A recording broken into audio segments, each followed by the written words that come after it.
Hello, everybody. I'm Michael, And I'm Tina.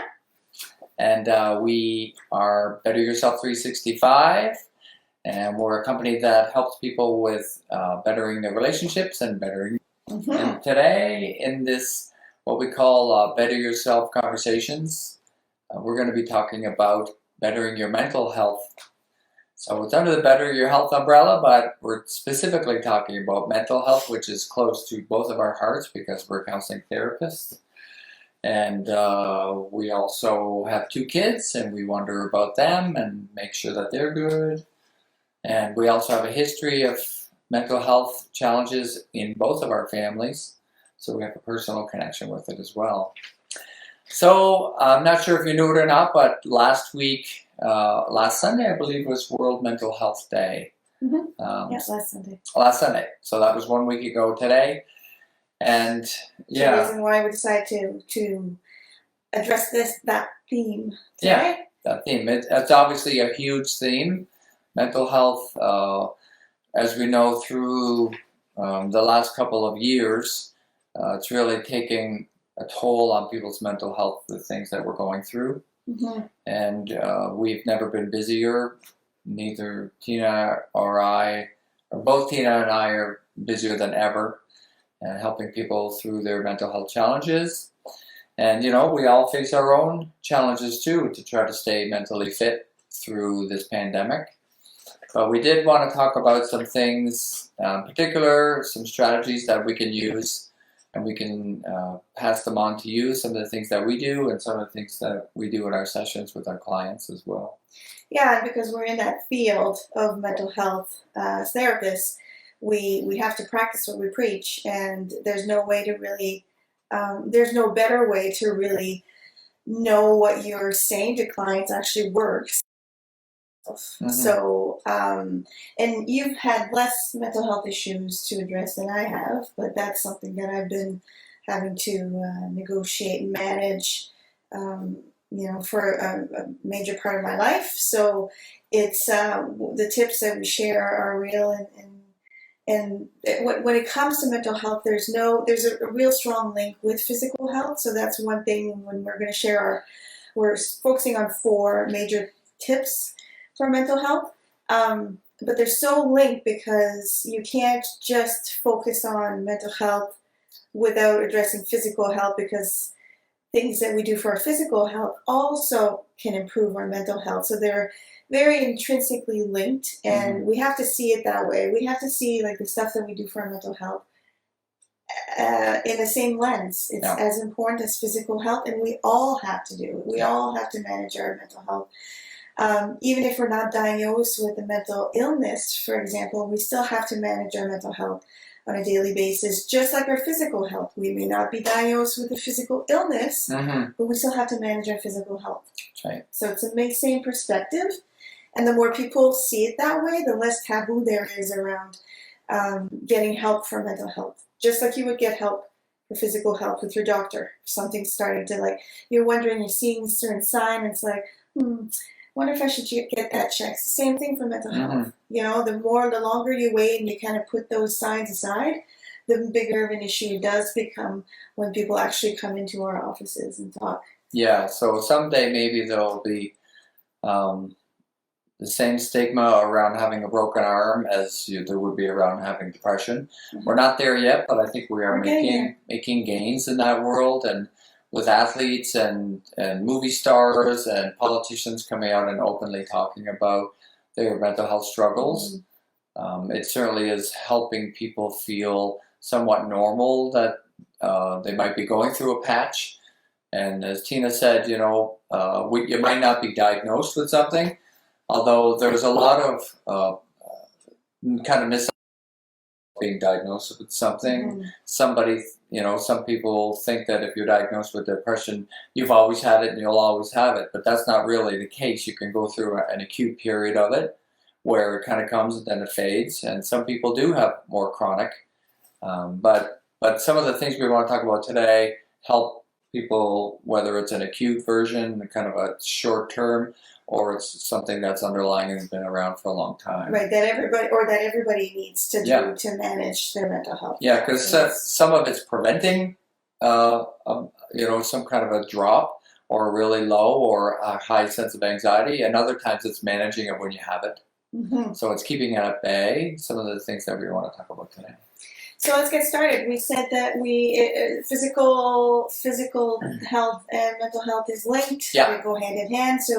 So in our tips, we have two of our tips that is actually things that we can do physically that has a huge impact on mental health. Yeah. And then, so you start with those ones because you're the. I'm going to talk about sleep, exercise, and food, and those all could be their own 5-hour Facebook Live program. But we're going to, just kind of touch on them. So I've had my own experience with sleep troubles, especially since my concussion, but I've actually had them when I take a closer look longer than that. And so I'm trained in something called cognitive behavioral therapy for insomnia, so I can help people who are in bouts of insomnia. And we know through research around sleep that people who are lacking sleep are more prone to having mental health struggles, and people who have mental health struggles are more prone to have bouts of insomnia. So they do work off each other like that. And there's a lot of misconceptions about what healthy sleep is, and that's one of the things that I talk about with my clients is some of their misperceptions of what healthy sleep is. Certainly we want to make sure that we are consistent with our sleep, but one of the things that pops out right from the start is the sense that people think that they need 8 hours of sleep, and actually the research shows that the best health outcomes are connected to 7 hours of sleep, not 8 hours of sleep and not 6 hours of sleep. But one of the things that's benefit is that if you get 8 hours of sleep, that's great. But if you get 7 hours of sleep, that's good too. So don't beat yourself up if you can't get 8. And there's a lot of dynamics around the reasons for the benefits of sleeping 7 or 8 hours. But the important part is that you take it seriously and we don't shortchange ourselves on sleep. We have to make sure. And if I were to say choose one thing out of all of these things, get your sleep regulated. Fortunately, we have a course in that, and you can go and sign up for it, or you can just, talk to your family doctor. You can go and do some of your own looking around and talking to your friends about things that work. But we hear just too many people kind of take that for granted, like, try to burn the candle at both ends, and it doesn't.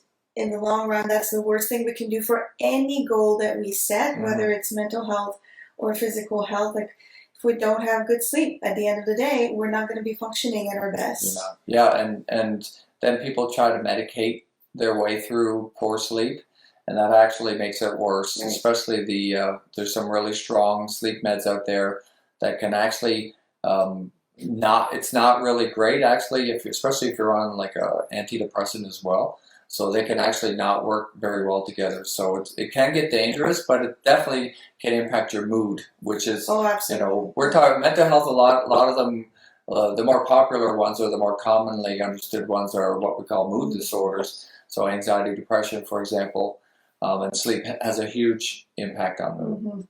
So that's number one. So that's one. So number two is exercise. And I'm an avid exerciser, so I know the mental health benefits of it because I know how good I feel in the middle of it and at the end of it. But there are times where I don't want to go, and that's where that extra bump, and you need a real good reason why you're going to push yourself to get that exercise in. And if it made the difference between feeling good with your mood for the that's in itself a good enough reason to do that exercise. And if you notice that, when you exercise in the morning, your mood seems to be better for the rest of the day, which a lot of research actually shows, then do it in the morning, right? And it doesn't have to be length, too, when it comes to exercise. Yeah. It doesn't have to be an hour. That's right. To reap the benefits. Yeah, actually, there's some interesting studies around exercise and depression and exercise and anxiety.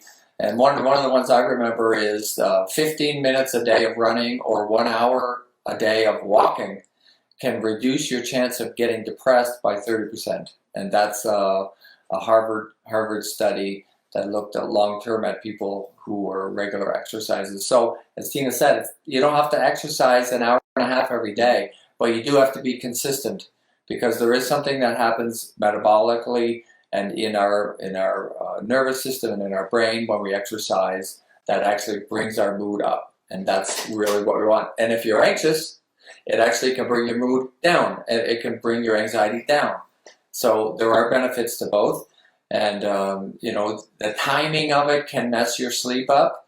What they say is that the best time to exercise actually is in the morning for a good night's sleep, which kind of makes sense. Exercising too close to bedtime actually can get your blood going, and then you'll be in a fight or flight kind of energized state, and it's going to be difficult to sleep.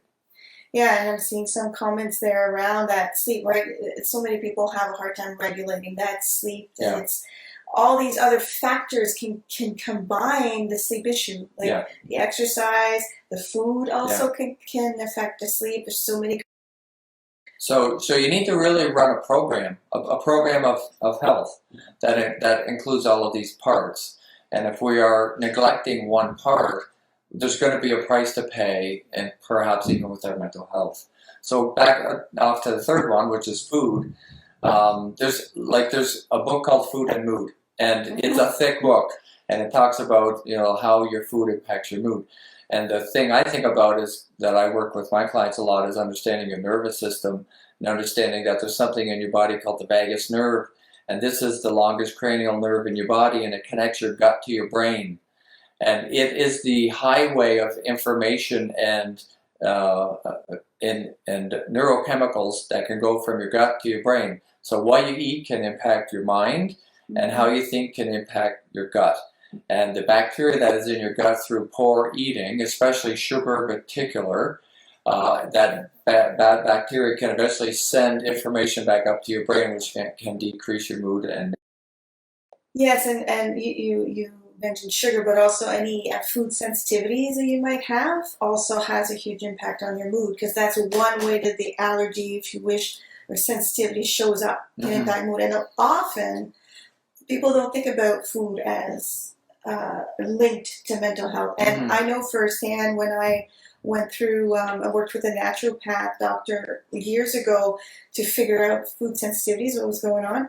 And it was amazing how my mood changed, because I've always struggled with anxiety. And to go through that process of taking out foods that I was sensitive to, we were trying to find out the ones that I was, had a great impact on my mood. It was amazing how much more stable my mood was, and also how much less anxiety I was feeling. Like it just generally, I wasn't feeling as anxious. And there's actually, I was using this book was a big inspiration of that, Anti-Anxiety Food Solutions. And there's other books, right? This is just an example. But there's a lot of data out there of how closely linked this is. And when it comes to mental health, just like physical health, we can't have that all managed 100% all the time. It's impossible. But the more components we have under our belt, the more chance our mental health will be healthily impacted.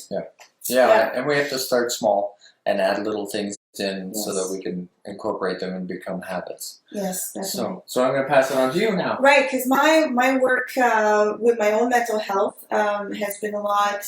Yes, those things definitely. Sleep for me has never been an issue, so I'm lucky that way. But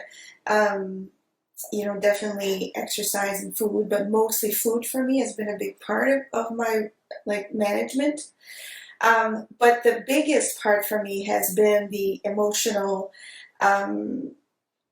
listening to my emotions, right? Because mood, a lot of our mental health is like Michael was talking about earlier, mood disorders, and we have to listen to what our emotions say. And when I started to actually check in on a regular basis, on a daily basis, and sometimes multiple times a day, where I just check in the minute I feel like I'm feeling a little bit off.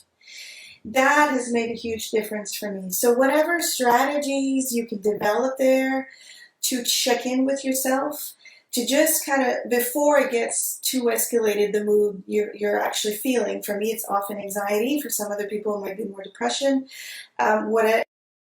it's a combination of both or whatnot, but that's telling you something. And if you just kind of let it go and you're not trying to just listen to what's there, then it gets bigger and bigger and bigger and harder to regulate. So really the important part of regulation is frequency, how often you just check in with yourself. So it takes a lot of presence, mindfulness. So it's not surprising why the mindfulness movement has been so big in the last, whatever, how many years.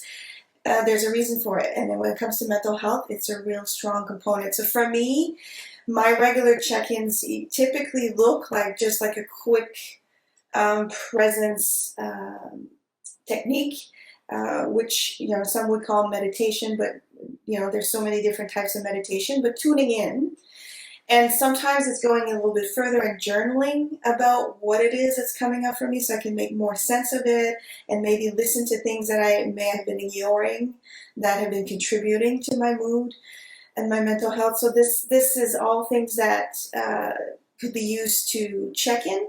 Now, some people have creative outlets as check-ins, like maybe they paint, and this is where they let like whatever emotion is there come up to listen to. Maybe they write poems, maybe they write songs.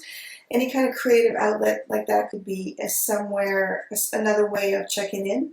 And also just sometimes talking to someone. I know, I make sure that I meet with my girlfriends every 2 weeks, and boy, I always feel better when I come out of that because you've had a chance to kind of just talk about what's going on for you and get people's perspective. And so those are all things in terms of regular check-ins that are important.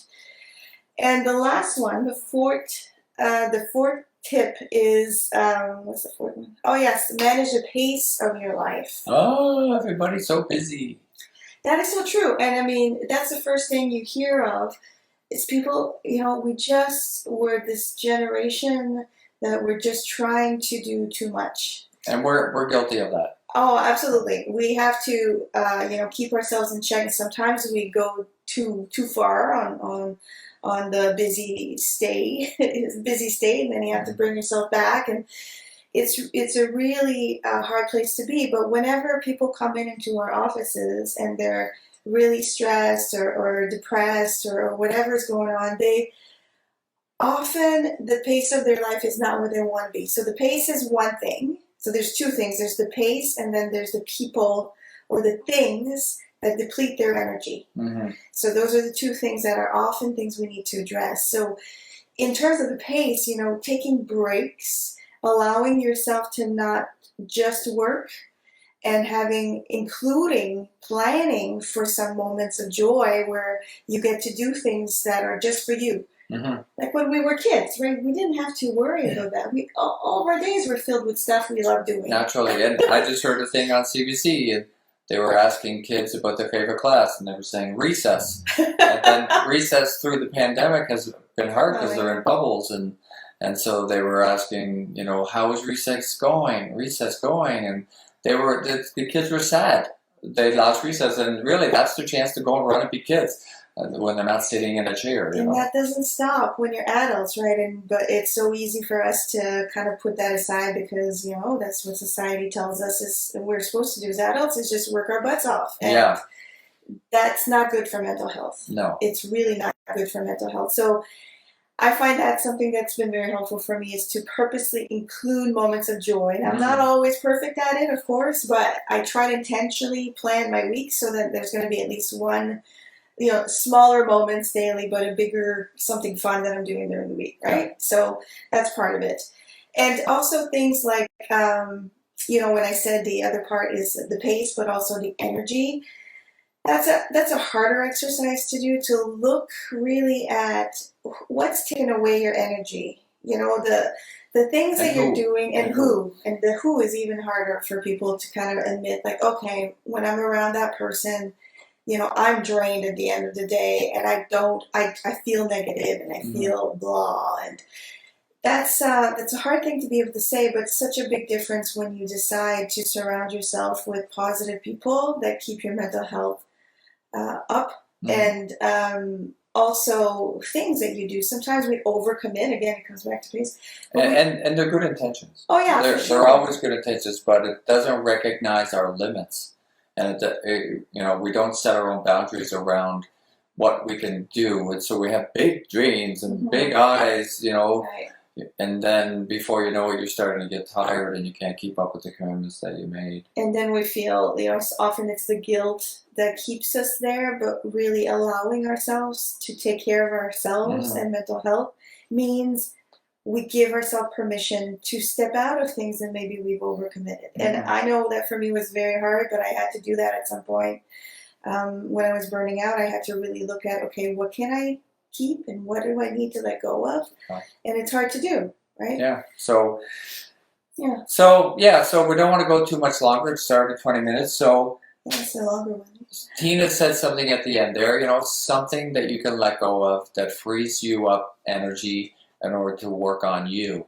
So, because, one of the things we wanted to ask is what's something you can do, something small that can be something around one of the things we discussed today. And that might require you to let go of something in order to create some space in order to put that thing in. So it might include a letting go and then an adding, or it might just include an adding. And maybe the adding is, I'm going to go for a 10-minute walk. I'm going to try to do it once this week or 3 times this week. And then eventually I'll try to keep that going. And then notice if there's in your mood and in how you're feeling. And we know that things like that do make a big difference, but maybe it's sitting quietly and tuning into your body and asking yourself how you're doing. Maybe it's a journaling activity. Maybe it's going and laughing with your friends. There's lots of things you could pick, but we're going to encourage you to try something. Try something, a new one. Something small that doesn't overwhelm you where you think, oh gosh, I can't do that. That's too much to ask. So then that's too big of a step. Let's take a smaller step, something small that you can do. And if you want to write that in and let us know what that's going to be before we sign off, that would be great. Great. And really, to do that, you need to first give yourself permission that you have to take care of your mental health just like you would your physical health. Because there'd be no question about doing something to focus on your physical health, right? It's automatic for people. We've been drilled that for years. Yeah. But for mental health, we tend to not see that as the same thing, that somehow we need to manage it the same way. So if there's something you leave with today, and we hope it's that you give yourself permission to take some mental health breaks. There's, you might call it sick when you're physically ill. Sometimes when you're feeling like, okay, I need a mental break, sometimes that's part of the nurturing that you do as well. You need to take some breaks, and that could be giving yourself permission. There you go. So we're leaving you with that. And if you are struggling with the sleep part, which we're saying is like the basis of all of it, visit our website. We do have Michael, with all of his coaching experience with sleep training that he's done, has done a really great course on that for giving you tips that you can implement right away and make changes to your sleep without medication. Trying some things without medication, which sometimes can make the wheel worse, as you were talking about earlier. So. Yeah, one of the cool things in that course is an hour-long interview with a naturopath about natural medications or natural sources of sleep aids. Yeah, it's a really interesting conversation. It's right smack dab in the middle of that course. So thanks for coming along, guys, and make some comments if any of this resonated with you, or you're having your own experience that you want to share with us. We appreciate that. Yeah. Okay. Well, take good care of yourself this week. Do something good for you, something that's just for you, that helps you feel better. We need more of that. And then before you know it, it'll become a habit, and then you can add something else later. So start with something small. Okay? Till next time. See you next week. Okay. Bye-bye. Bye.